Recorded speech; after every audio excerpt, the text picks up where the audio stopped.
Amis Tabavou, je vous retrouve encore une fois de plus pour un nouveau chapitre de Bon à savoir. J'ai profité pour vous faire des vidéos une fois parce que j'ai pas le temps. Trop de monde à travailler, trop de déplacements. Voilà, il y a ceux qui doivent libérer, qui doivent rentrer. Il faut faire des tests PCV. C'est pas pourquoi on a encore ces histoires de tests, machin truc, de Covid, alors que ce Covid est fini. Oh là là, j'ai profité pour vous faire ceci. En fait, la vidéo d'aujourd'hui portera sur la loi du sang. La loi du sang. La loi du sang, c'est quoi en fait? La loi du sang est cette loi qui vous détient captif ou encore qui vous met en communication comme ça via votre égrégore familial ou encore votre égrégore généalogique. La loi du sang. La loi du sang vous permet comme ça, parfois, dans certaines familles, d'être protégé, d'avoir certaines faveurs dans votre vie, en fonction de la mentalité, ok, de votre grand-père ou arrière-grand-père, ou en fonction de ce que votre arrière, donc aïeux, a fait comme alliance, ou a prononcé comme parole de bénédiction. Il y a des familles, par exemple, ici en Afrique, où un papa qui a âgé, qui a acquis certaines connaissances, qui a été élevé au rang de patriarche, peut déclarer que dans sa famille, il n'y aura point d'accident corporel. Personne, même si quelqu'un arrive à faire un accident corporel, il ne mourra point. Il y a des familles comme ça. Et même s'il y a eu combien de morts, la personne sort sain et sauf. Il y a des familles comme ça ici. Ou d'autres même c'est noyade. Ça régit ici, ça rejoint le pouvoir, on va dire comme ça, la loi du sang. Voilà les bons côtés ou les bienfaits de la loi du sang. La loi du sang a encore un problème. C'est qu'avec le sang, vous êtes connecté où que vous soyez. C'est à cause de cette loi du sang, généralement, que vous pouvez être atteint en Chine. Vous pouvez être au Cameroun, on vous atteint à Kuala Lumpur. Vous pouvez être au Cameroun, on vous atteint, on va dire comme ça, à Mumbai. Vous pouvez être au Cameroun, on vous atteint comme ça à Jakarta. Vous pouvez être atteint, on vous atteint en Australie. Est-ce que vous imaginez la loi du sang? C'est le pourquoi parfois, les membres de vos familles peuvent vous atteindre via la sorcellerie, via la loi du sang. Les sorciers du troisième décan ont la capacité de convoquer dans le cercle de sorcellerie la loi du sang. C'est une forme d'habeas corpus. Mais sauf que là, c'est pour vous faire du mal. C'est-à-dire dans le conclave des sorciers, quand ils n'arrivent pas à vous atteindre par les fesses et subterfuges, ils convoquent, et que vous êtes peut-être blindé, ils convoquent là maintenant, on va dire comme ça, cet habeas corpus là, cette loi du sang. Donc par la redevance de la loi du sang, il peut maintenant vous atteindre. Ah oui, la loi du sang. La loi du sang aussi peut faire, c'est que vous ne soyez, vous avez aimé une fille pendant une période de votre vie, même quand vous êtes marié, vous continuez à penser à cette dernière. Vous êtes avec votre femme comme ça, mais elle ne remplacera jamais l'autre. Peut-être parce que celle-là a fait quelque chose dans la cuisson, elle a mis le sang, elle a conjuré. Même si avec vous séparez, vous ne serez jamais en paix dans votre foyer normal. Mais ça s'apprend souvent par la magie. Ça s'apprend par les filles qui ont ces aspirations de sorcières. Il y a les maîtres qui les donnent souvent ces secrets. Et parfois même vous vous séparez même après avoir fait des enfants avec une femme. Ok? Souvent vous entendez qu'un monsieur vous a fait un enfant, mais son ex-femme, malgré tout, parfois il n'a même pas d'enfant avec lui, il allait la remarier. Après peut-être vous avez perdu 14 ou 7 ou 8 ans de votre vie. Ah oui, parfois elle a fait appel à la loi du sang.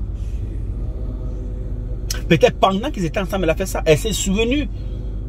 Alors, quand elle va voir le praticien, il convoque la loi du sang. Et voilà, on le fait jamais les vendredis. Et là, où les mardis, il y a les jours de Mars et les jours de Vénus. Là, vous êtes pris. Vous ne vous rendez pas compte, mais vous vous retrouvez en train d'avoir raisonnement. Et les gens, généralement, comme ça, sont colériques. Ils ne veulent entendre rien de ce que la nouvelle femme leur dit. Ils sont enragés, c'est-à-dire tout ce que tu dis est mauvais. Ils ne voient plus rien de bon en toi. C'est comme ça, la loi du sang. Beaucoup de femmes ont des techniques pour le faire. Et ça s'accompagne toujours avec du fétichisme. La loi du sang ici peut aussi vous faire, on va dire comme ça, devenir un prisonnier spirituel. Oui, la loi du sang. La loi du sang a cette capacité aussi de permettre à ce que vous deveniez quelqu'un le plus élevé, que vous puissiez contrôler les dizaines de personnes. La loi du sang. Jamais c'est utilisé par les leaders religieux. Ceux qui me connaissent comprennent ce que je viens de dire. Tout ce que vous dites dans votre assemblée, ils comprennent comme parole d'évangile. Ça s'accompagne avec certaines incantations spécifiques. Vous comprenez? Il y a un là forcément qui va dire: ah, roi mage, il était ici tout récemment. Ah bah oui, c'est comme ça. La loi du sang. Le sang est l'une des choses qu'il faut savoir utiliser. Parce qu'il régit, il fait partie de la magie rouge. La loi du sang. La magie noire, on n'utilise pas trop le sang dans la magie noire. On utilise généralement les matières fécales, les résidus de vêtements, etc. etc. Raison pour laquelle elle n'est pas aussi puissante. Parce qu'il faudrait que vous sachiez que la magie blanche a ses limites. La magie noire a ses limites. Mais l'une des magies les plus puissantes du monde, c'est la magie rouge. Pourquoi? Parce que la magie rouge est gouvernée à partir du deuxième ciel. Cette entité-là gouverne la magie rouge. Or, la magie noire s'arrête aux démons. Aux archidémons. Par contre, la magie rouge va aux principautés, va encore jusqu'au roi, au duc. Donc, ils sont plus élevés. C'est pour ça que vous allez voir des pays, par exemple, qui pratiquent la magie rouge sont économiquement riches. Parce qu'ils pratiquent la magie du sang. La Chine, la Corée, les pays communistes généralement. Regardez leur mode de vie. Regardez leur évolution. La magie rouge. Par contre, nous en Afrique, on est beaucoup plus basé et centré sur la magie noire.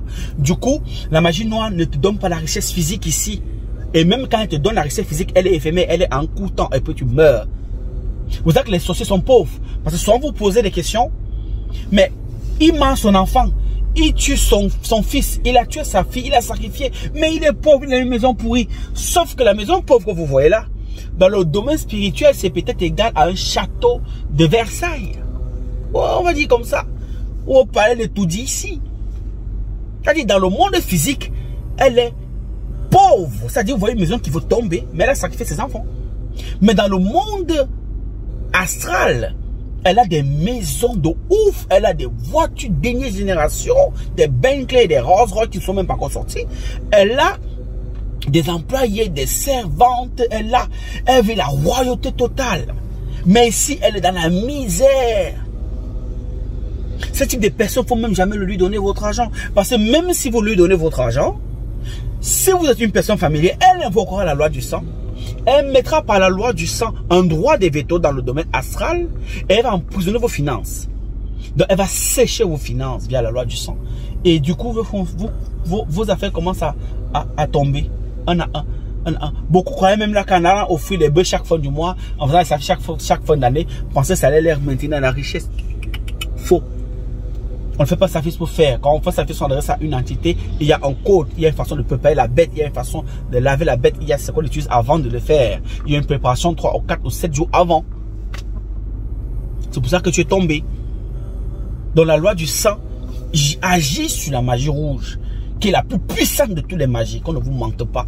La magie noire n'est que, bon, c'est là, oui, elle a des puissants, on invoque des esprits infernaux, des démons, oui, mais la magie rouge, elle est la plus puissante de toutes les magies. C'est celle qui est pratiquée en Inde, c'est celle qui est pratiquée aux États-Unis, c'est celle qui est pratiquée en Chine, c'est elle qui est pratiquée dans la haute dimension. Vous ne pouvez pas être quelqu'un qui va atteindre la magistrature suprême sans connaître les bases de magie de sang. Impossible. Il faudrait qu'il y ait un sacrifice de colombe. On vous demandera toujours une colombe à sacrifier. On vous demandera toujours un agneau à sacrifier. D'où le principe de l'agneau immolé. Je ne vais pas entrer en détail. Ce n'est pas le but de la vidéo aujourd'hui. Donc vous devez comprendre ce que je viens de dire. Si vous êtes mes abonnés, vous devez le savoir. Ce que je viens de dire. Donc, la loi du sang vous tient captif. Mais il y a des rites pour rompre ces liens de sang. C'est-à-dire que vous êtes, votre père, votre mère est là, s'ils sont encore vivants, physiquement, mais dans le monde spirituel, dans le monde astral, vous avez coupé le cordon, vous avez rompu le sang. Il y a un rite pour ça. Et c'est pas tout le monde qui le connaît. Et quand vous réussissez à faire ces rides-là, vous êtes maître de votre propre destin. Elle va faire Habeas Corpus. Il va faire toutes les invocations qu'il faut pour que la loi du sang puisse être établie, pour qu'on puisse vous donner le droit de veto. Pour qu'on puisse avoir le droit de veto sur vous. Rien ne sera fait parce que vous avez rompu ce lien, vous avez coupé, ça c'est fait. Et c'est pas une affaire de 100, 200, 300, 400, 500 000. C'est beaucoup d'argent.